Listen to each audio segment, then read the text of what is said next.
conversei muito com as famílias nesse sentido. Falei, olha, isso não é vida para ninguém. Por mais que às vezes você vá morar um pouco mais longe, tem mais dificuldade de transporte, você falar que mora numa casa que é sua, que não é invadida, te dá muito mais dignidade. Você pode andar com a cabeça erguida na rua.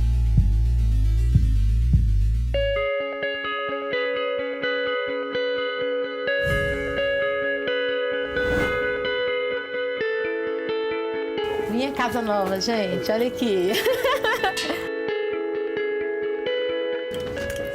Pé direito, hein?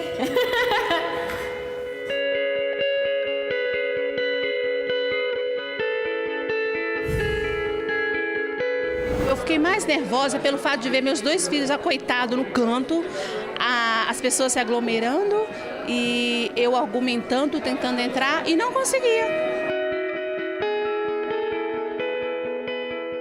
Tudo isso agora no Via Legal.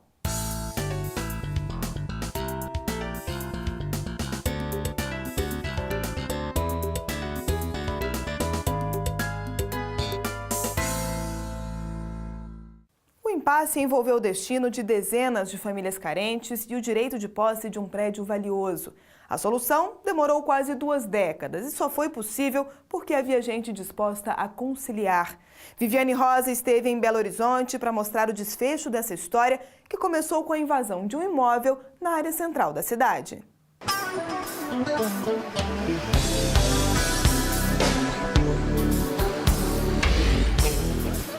Numa das regiões mais nobres e movimentadas de Belo Horizonte, um imóvel destoa do ambiente. As janelas quebradas e a estrutura castigada pela ação do tempo denunciam um abandono. Mas quem passa pela rua com frequência sabe que, apesar da ausência dos donos, nas últimas 2 décadas, o prédio nunca esteve assim, vazio.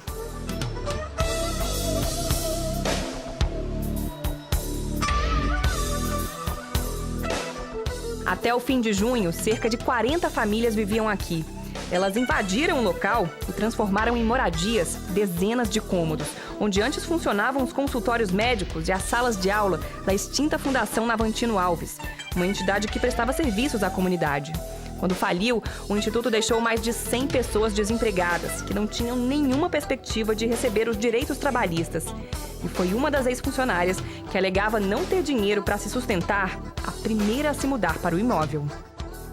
O gestor da época da fundação permitiu que ela morasse dentro do prédio da fundação em troca, do salário que ela não recebia e de que ela fizesse a vigilância noturna do prédio, já que eles não tinham mais recurso para pagar um vigia noturno. Mas não demorou para que o prédio começasse a ganhar novos moradores, ex-funcionários, que também trouxeram parentes. Além disso, um ex-porteiro teria visto no imóvel a chance de ganhar dinheiro. Ele passou a alugar cômodos para vendedores ambulantes guardarem o material de trabalho. Como ele era porteiro, depois do cano. Ele alugou um quarto para um camelô, um quarto para outro. Então, antigamente era só camelô.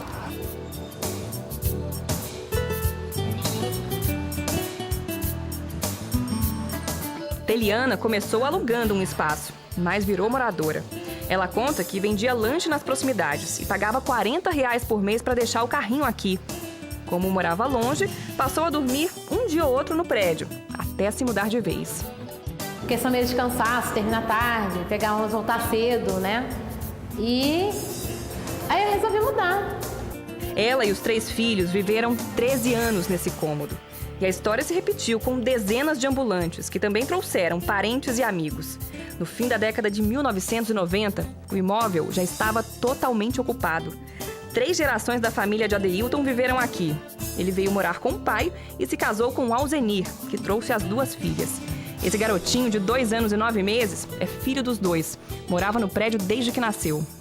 Eu não tinha para onde ir. A gente tentou arrumar um aluguel. Só que o aluguel, o dinheiro que ele ganhava era para pagar o aluguel, e aí? 1 ano depois do início das invasões, o Ministério Público Estadual pediu na Justiça que o imóvel fosse vendido para pagar as dívidas da antiga fundação. A ação chegou ao Supremo Tribunal Federal, onde o entendimento foi o de que o processo deveria ser julgado na esfera federal.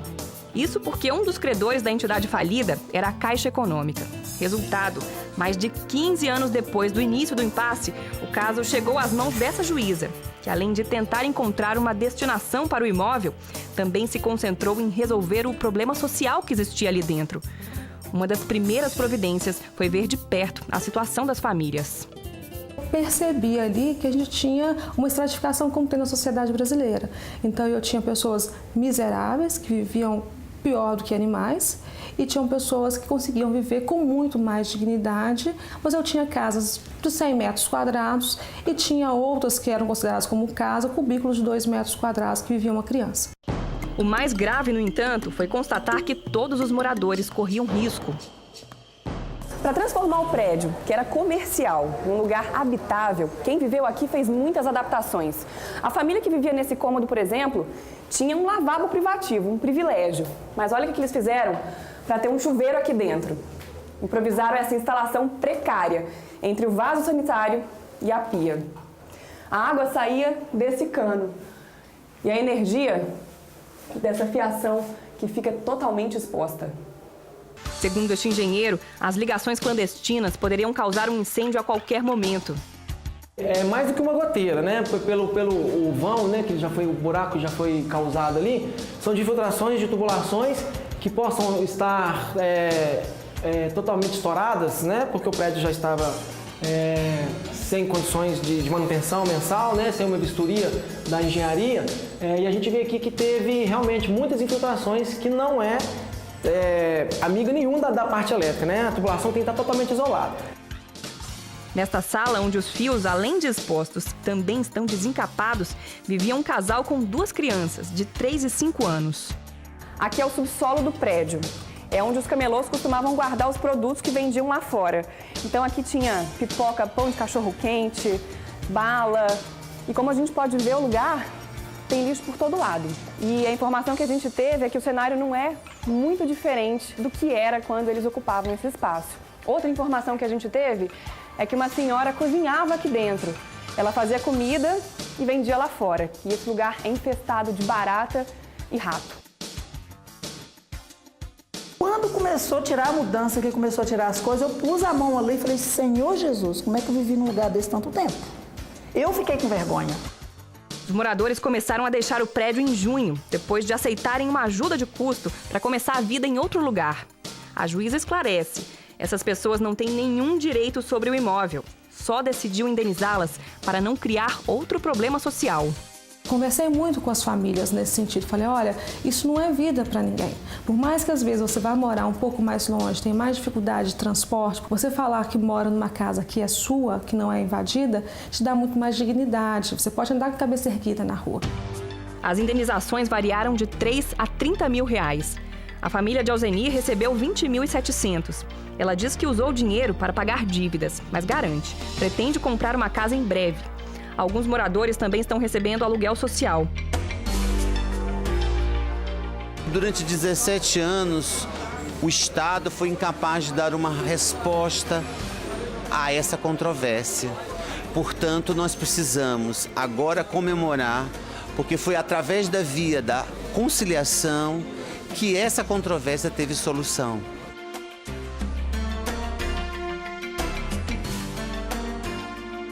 Quem arcou com toda a despesa foi a Santa Casa de Misericórdia. A entidade assumiu o imóvel e todas as dívidas, inclusive as trabalhistas, que já chegam a 5 milhões de reais. A chave do prédio foi entregue nesta cerimônia. Segundo o superintendente, depois de passar por uma longa reforma, o imóvel vai voltar a ser um local de assistência à saúde. Inicialmente, nas partes que estão mais preservadas, nós vamos colocar em funcionamento o programa da Fundação Santa Casa de prevenção às doenças crônicas não transmissíveis, diabetes, hipertensão, enfim. Para as famílias mais vulneráveis, as que tinham crianças e idosos, a juíza conseguiu ainda mais: incluir os nomes na lista de prioridade do programa Minha Casa Minha Vida. Teliana foi a primeira beneficiada e já recebeu a chave do que agora sim ela pode chamar de lar. Minha casa nova, gente, olha aqui.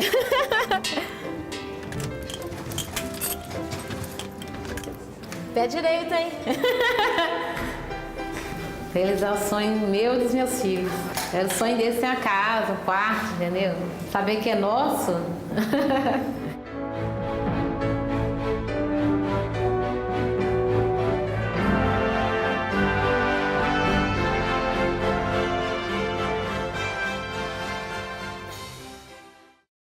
uma decisão difícil de ser tomada. A quem o INSS deve pagar a pensão por morte nos casos em que o segurado tinha 2 mulheres?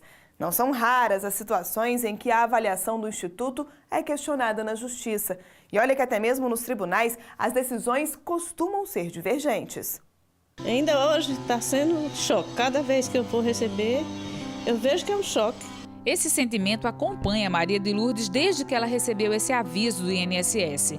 Pelo documento, a dona de casa soube que a pensão que recebia desde a morte do marido seria dividida. Em vez de R$ 1.069, ela passaria a receber pouco mais de R$ 500 por mês. Quando eu cheguei na boca do caixa para receber, que já estava dividida.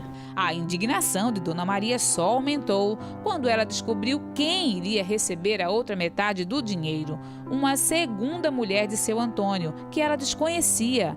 Ela lembra que recebeu a notícia de um funcionário do INSS. Aí eu disse, mas como que ela pode receber?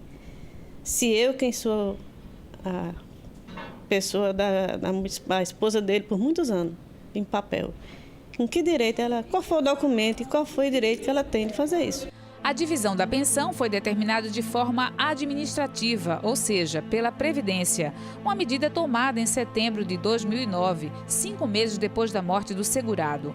Maria de Lourdes, que foi casada por mais de 30 anos com seu Antônio e teve com ele 2 filhos, ficou revoltada. Para ela, a concubina não deveria ter nenhum direito ao benefício. A família decidiu questionar na Justiça a decisão do INSS.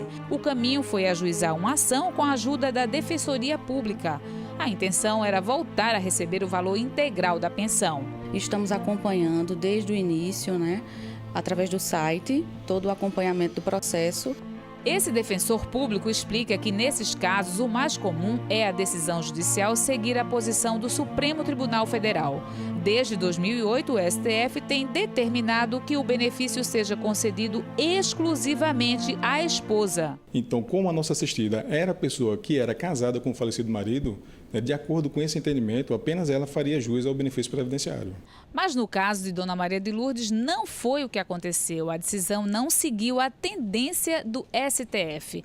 Em primeira instância, prevaleceu a posição do INSS, ou seja, a pensão continuou sendo dividida entre as 2 mulheres. Só quando o caso chegou à Turma Nacional de Uniformização é que Dona Maria de Lourdes ganhou a causa e o direito de novamente receber o valor integral do benefício. É uma vitória enorme, imensa, A história dessa pernambucana se parece com a de tantas outras mulheres pelo Brasil afora. Em São Paulo, conhecemos outra Maria que também precisou brigar para não ficar desamparada. O ex-marido, que tinha uma outra família, morreu há 2 anos. Na época, o INSS concedeu a pensão por morte apenas para a segunda esposa. Maria de Fátima procurou a justiça e provou que o relacionamento com o ex-marido continuou mesmo depois da separação. Eu que cuidava de tudo dele, a roupa era eu que cuidava. Quando ele passava mal, quem estava ao lado dele era eu. Diante das provas da situação de desamparo de Maria de Fátima e também do caráter inusitado do caso, o juiz decidiu dividir a pensão entre as 2 mulheres. A autora tinha provas, demonstrando domicílio em comum, que teve filhos junto, com ele. Acabou restando comprovado que, de fato, as 2 eram esposas dele mesmo. Pelas regras do INSS, apenas o cônjuge ou companheiro e filhos menores de 21 anos ou inválidos têm direito à pensão. Como no Brasil a bigamia é proibida por lei, nem o seu Antônio no Recife, nem seu José Manuel em São Paulo poderiam ter 2 uniões estáveis ao mesmo tempo. Por essa lógica, nos 2 casos, uma das companheiras não teria direito ao benefício. Mas os exemplos das 2 Marias que mostramos nessa reportagem deixam claro: quando o assunto é assistência previdenciária, a decisão precisa considerar o contexto de cada história. Mas eu me considero uma vitoriosa. Está sendo feita a justiça, não só daqui como lá de cima, do Papai do Céu. Quem vai a um banco sabe que pode ser barrado na porta giratória.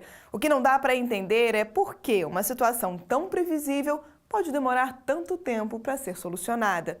Não é raro encontrar relatos de clientes que tiveram de esperar até 10 minutos para conseguir entrar na agência. Não tem jeito. Para entrar em uma agência bancária, quase sempre é preciso passar por ela. Meio constrangedora, a gente vê uma moeda já tranca, não vai passar. Se a ida à agência é inevitável, o melhor mesmo é ter paciência. Celular, moedas, tem que tirar tudo, né? Tem que tirar, não tem como. E ainda assim você pode ser barrado. Eu tirei a chave, tirei o celular e a porta não abriu. Constrangedor para o cliente e para quem garante a segurança das agências. Os vigilantes também têm queixas. As pessoas têm que compreender que é o trabalho dos vigilantes, né? Muitas se irritam facilmente, né? Na maioria das vezes, cliente e vigilante acabam se entendendo e a porta é liberada. Mas quando o diálogo não funciona ou termina em atrito, quem se sente prejudicado pode recorrer à justiça. Em todo o país, não é pequeno o número de correntistas que escolhem esse caminho para serem compensados pelo que consideram um abuso. Foi o que fez uma professora aqui de Porto Alegre. Ao tentar entrar em um banco na zona norte da cidade, a porta giratória teria trancado por 2 vezes. Depois de uma discussão na porta da agência, a mulher decidiu pedir indenização por danos morais à Caixa Econômica. Ela tinha tirado tudo o que tinha dentro e ela pediu que olhasse. Ao se negar, ele deixou essa senhora exposta na porta uns 10 a 15 minutos. Né? E as pessoas passando e ela sendo vista como uma meliante, como uma marginal. A Justiça Federal condenou a Caixa e a empresa responsável pela segurança do prédio a pagar R$10 mil à cliente. As 3 partes envolvidas no processo recorreram ao Tribunal Regional Federal da 4ª Região. Mas em segunda instância, a sentença anterior foi mantida. Até há pouco tempo, os bancos não eram vistos como sujeitos à lei do direito do consumidor, ao Código de Defesa do Consumidor. Hoje em dia, a gente sabe, por decisão dos tribunais, que ele deve respeito e deve obediência ao Código de Defesa do Consumidor. O equipamento que é colocado para proteger e dar segurança, enfim, tranquilidade nessa relação de consumo, ele não pode criar nenhum ato, né, de dano moral, de constrangimento ou dano psíquico. Em nota, a Federação Brasileira de Bancos, a FEBRABAN, informou que as agências devem respeitar a lei federal que trata da segurança nesses estabelecimentos. As empresas também têm a obrigação de apresentar um plano de ação à Polícia Federal. Este especialista vai além e diz que os vigilantes devem ser orientados a manter a calma e não discutir com os clientes. Não perder nunca a elegância, não perder nunca a razão, não tem que ir para a ofensa, não. Primeiro momento, auxiliar a pessoa a ingressar, orientando. Segundo momento, começada a discussão, pode trocar de ponto com outro vigilante. Não solucionado o problema, bom, avisa a pessoa que vai chamar o gerente. Para evitar dor de cabeça e até processo na justiça, o ideal mesmo é ter bom senso. Uma dica que vale para quem está dos 2 lados da porta. Eu acho que até é uma coisa que dificulta um pouco a entrada de algum material perigoso, alguma coisa. Né? Acho que estão corretos, só que tem que ter um pouco mais de atenção com o público. Não pode passar com as coisas, já tira fora, tira do bolso antes, né? Para não dar que nem eu faço, ó, tá tudo aqui no bolso. Só ter mais um pouco de paciência.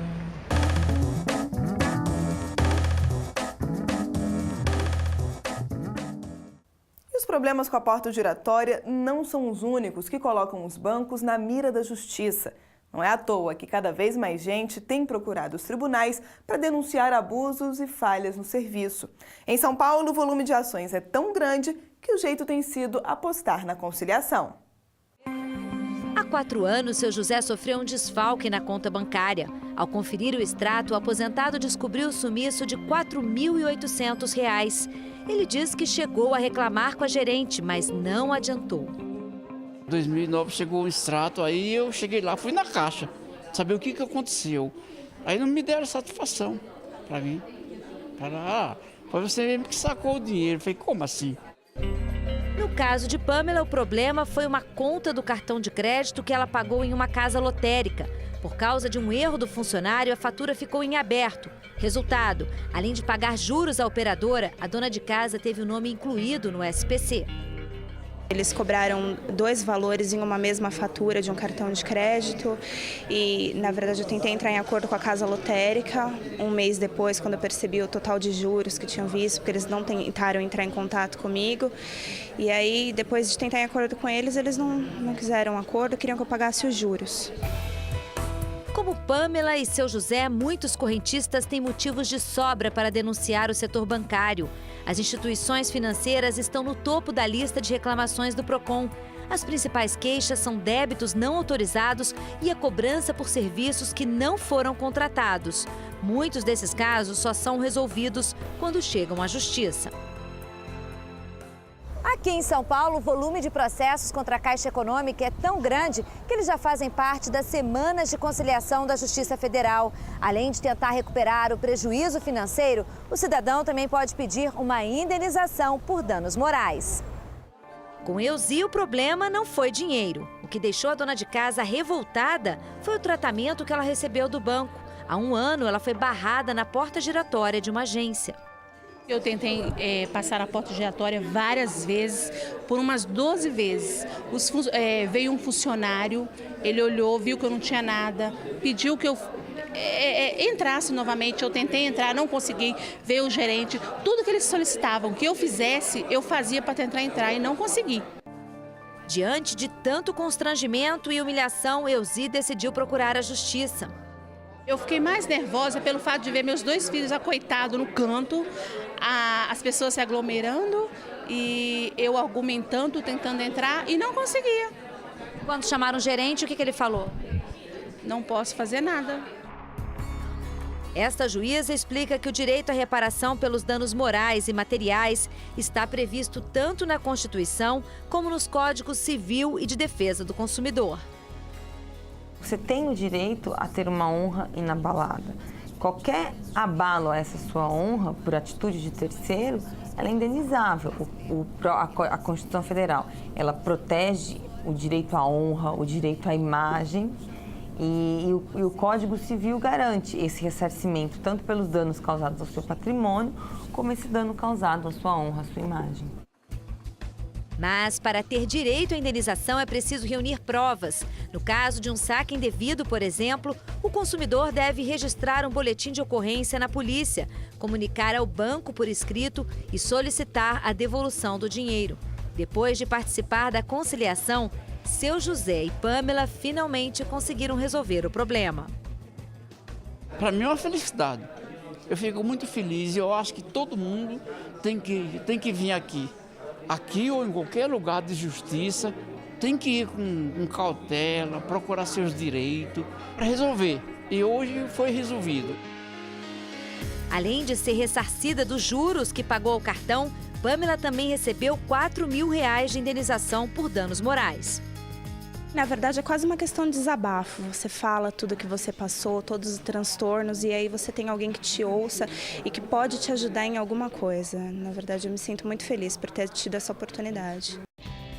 Os mutirões de conciliação já fazem parte da rotina da Justiça Federal em todo o país. Só na capital paulista, até o fim deste ano, devem ser realizadas 25.000 audiências. Mas, para conseguir um bom acordo, é preciso saber negociar. O método da conciliação, ele abrevia fases de um processo. Então, ao invés de a gente esperar um processo ser julgado, provavelmente o ente ou a parte ia entrar com recurso, ir para o tribunal, aguardar o tribunal julgar, ou subir até para uma instância num tribunal superior, STJ ou Supremo, em possibilidade de meia hora, 1 hora no máximo, a parte tentar se compor com a outra. É bom para todo mundo. Com certeza.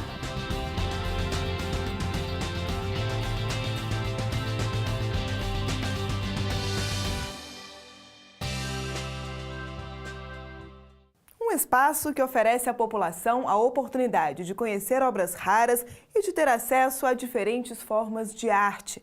No Rio de Janeiro, o Centro Cultural Justiça Federal se destaca não só pela qualidade das atrações, ele também tem sido importante para popularizar expressões artísticas que no Brasil ainda têm pouco alcance.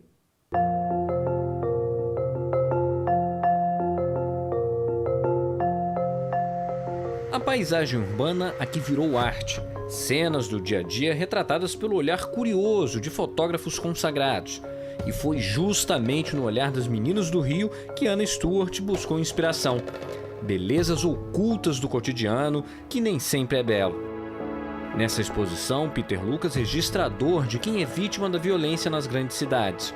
A ideia surgiu numa manifestação pública realizada no centro do Rio há 13 anos. São fotos que mostram quem eram e como viviam essas pessoas que foram assassinadas. O material rendeu até um curta-metragem para lembrar os mais de 300 mil brasileiros mortos na última década. É este e outros cenários que a 6ª edição do Foto Rio, o Encontro Internacional de Fotografia do Rio de Janeiro, explora em 12 exposições no Centro Cultural Justiça Federal. É aqui, nesse espaço, onde a fotografia passa do seu caráter documental para a liberdade absoluta de expressão. E só mesmo driblando o óbvio que é possível produzir uma obra assim. Como entender este quebra-cabeça? 36 quadros, 36 ângulos diferentes do antigo gramado do Maracanã. Uma forma de registrar as transformações do estádio mais famoso do Brasil. Eu acho que a questão aqui é motivar no sentido de chegar aqui e você fazer a pergunta, o que é isso? E você, ao longo da sua leitura, descobrir que você está olhando um pedaço do Maracanã que talvez você não tenha visto até hoje. O Foto Rio é mais uma atração do Centro Cultural Justiça Federal, que funciona nesse prédio de arquitetura eclética. O edifício foi construído em 1905 e durante 51 anos abrigou a sede do Supremo Tribunal Federal. No fim dos anos 90, o espaço que fica no centro do Rio foi totalmente restaurado. Os móveis antigos foram trazidos de volta de Brasília e a sala de sessões remontada como nos velhos tempos. Isso foi bastante importante, não só para a história do prédio, para a retomada da história, mas para o reconhecimento dessa legitimação dessa sala como uma sala importante para a história da justiça no Brasil. Hoje o CCJF tem 13 salas de exposição e uma biblioteca aberta para a comunidade. O acervo inclui 7.000 livros, entre eles clássicos da literatura jurídica como a obra de Pontes de Miranda. Nós recebemos turistas interessados em Rio Antigo, recebemos pessoas que frequentam o centro cultural, que estão interessadas só numa informação mais rápida, então a gente dispõe dos jornais, de revistas e de internet na sala de leitura. O Centro Cultural também tem espaço para teatro e música erudita. Uma das únicas séries permanentes de música contemporânea do Rio de Janeiro é tocada nesse teatro. As apresentações costumam ser no último sábado do mês e a música produzida aqui com exclusividade já ganhou até reconhecimento internacional. O concerto que a gente apresentou aqui pela primeira vez e fizemos o CD e lançamos aqui foi indicado ao Grammy Latino como o melhor álbum de música clássica no ano de 2012. O Prelúdio 21, como é chamado o grupo coordenado por Sérgio, sempre recebe a visita de outros músicos. Uma prova de que o estilo continua despertando interesse. Essa música continua existindo, essa música é viva, ela foi se transformando ao longo da história e continua se transformando. Seja nas partituras, nos quadros, nas páginas, seja nas paredes históricas, aqui o incentivo à cultura está afinado. O Via Legal fica por aqui, mas você pode rever as reportagens de hoje acessando nossos canais na internet.